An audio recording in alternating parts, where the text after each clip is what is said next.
Nào, chúng mình sẽ cùng nhau đọc thơ nhé.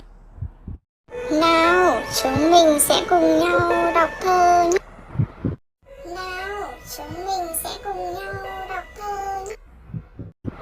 Như hoa đua hành quốc đại sinh nghiêm một số hoàn. Nào, chúng mình sẽ cùng nhau đọc thơ nhé. Nào, chúng mình sẽ cùng nhau đọc thơ nhé.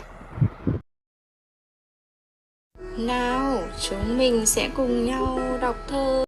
Nào, chúng mình sẽ cùng nhau đọc thơ nhé. Nào, chúng mình sẽ cùng nhau đọc thơ nhé.